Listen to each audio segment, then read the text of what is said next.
দেশে বর্তমানে যেগুলো হচ্ছে সেগুলোর কারণে কি আমরা দেশ স্বাধীন করেছি? আসসালামু আলাইকুম, সবাই কেমন আছেন? আশা করছি সবাই ভালো আছেন। সবার অনেক দোয়া এবং ভালোবাসায় আলহামদুলিল্লাহ আমরা অনেক ভালো আছি। তো আজকের ব্লগে আপনাদের সাথে কিছু কথা শেয়ার করব। তো চলুন আজকের পুরো ভিডিওটা শুরু করা যাক।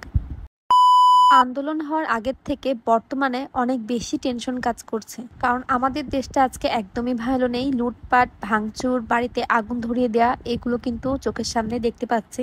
এইগুলো কারা করছে অনেকের জানা, আবার অনেকেরই অজানা। বলতে গেলে আমি একজন শিক্ষার্থী, 15 বছর, অর্থাৎ আমি বুদ্ধি হয়ে আমি যখন ক্লাস 1-এ পড়ি তখন থেকেই এই সরকারকে দেখছি। তবে নিজের কিছু ভুলের জন্য তার এই পরিণতি হয়েছে। সত্যি বলতে একটু খারাপই লাগছে, কারণ ছোট থেকে যাকে দেখে আসছি তার এইভাবে পদত্যাগ হবে আমরা কখনো কল্পনাও করিনি। তবে এই পদত্যাগের পরে যে অপর পার্টিটা লাফালাফি করছে তাদেরও আমরা চাই না। এই দেশটা নতুন করে শুরু করা হচ্ছে।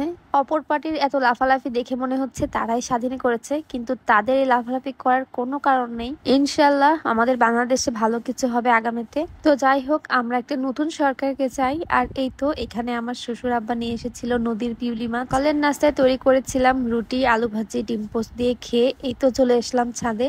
এগুলো ছিল আমাদের বাড়ির পাশের পদ্মা নদীর মাছ। আমার শ্বশুর আব্বা এই নদীর মাছগুলো খুবই পছন্দ করে, তো এই পিউলি মাছগুলো আমারও বেশ পছন্দ। তো এইখানে পিউলি মাছগুলো এখন কেটে নিব। এই ছোট ছোট মাছগুলোকে কাটতে অনেক সময় লাগে। এইখানে মাছগুলোর মধ্যে আমি প্রথমে দিয়ে দিলাম পানি। পানিতে ডুবিয়ে রাখলে বেশ অনেকক্ষণ মাছগুলো তাজা থাকে। আর এই তো আমি আর আমার শাশুড়ি মিলে মাছগুলোকে খুব সুন্দর করে কেটে নিয়েছি। তো এই পিউলি মাছের মাথাটা ফেলে দিই, কারণ আমার শ্বশুর আব্বা পিউলি মাছের মাথাটা খেতে পছন্দ করে না। তো এই তো এগুলো এবার প্যাকেট করে রাখার পালা। আর এই দিকে বাবুর আব্বু আজকে গিয়েছিল বাজার করতে। তো এই তো মা সবগুলো ব্যাগ থেকে বের করে নিয়েছে।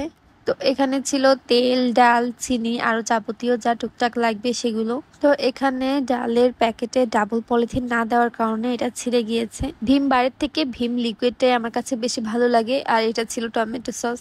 প্রতিবার এর থেকে অনেক বড় একটা গ্যালন নিয়ে আসা হয়, বাট এবারকার সসটা বেশ ছোট।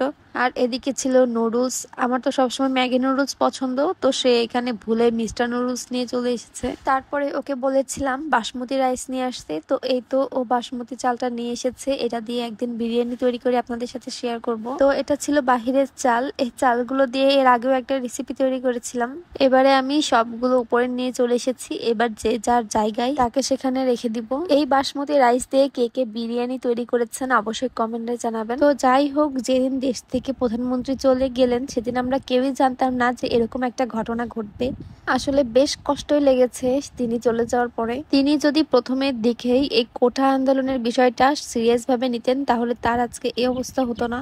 আর মানুষজন যেভাবে গণভবনের মধ্যে ঢুকে তার ব্যবহার্য জিনিসপত্র নিয়ে আসছিল তখনও বেশ খারাপ লাগছিল। কারোর বাড়িতে গিয়ে তার পারমিশন ছাড়া যে কোনো জিনিস নেওয়াটা আসলে অন্যায়। অনেকে এটা মজা করে করেছে, কিন্তু এটা না করলেও হতো।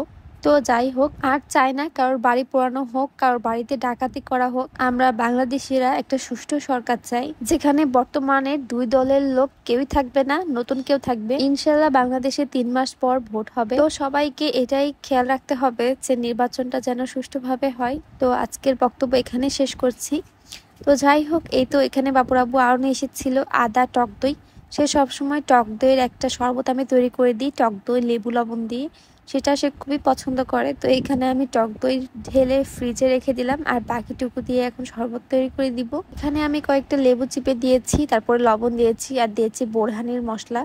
তো বাবুর আব্বু সহ আমার শ্বশুর এই শরবতটা খুবই পছন্দ করেছে। তো এই শরবতটা বোরহানি থেকে অনেকটাই পাতলা হয়, তবে এটা টক দই দিয়েই করা হয়। তো যারা যারা আমার ভিডিওটা দেখছেন তাদেরকে অসংখ্য ধন্যবাদ। আমার যদি কথায় কোনো ভুল ত্রুটি থাকে তাহলে অবশ্যই ক্ষমার দৃষ্টিতে দেখবেন। তো আমার কাছে যেগুলো মনে হয়েছে আমি সেগুলোই আপনাদের সাথে শেয়ার করেছি।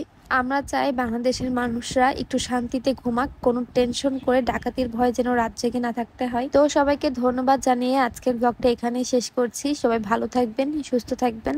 আল্লাহ হাফেজ, আসসালামু আলাইকুম।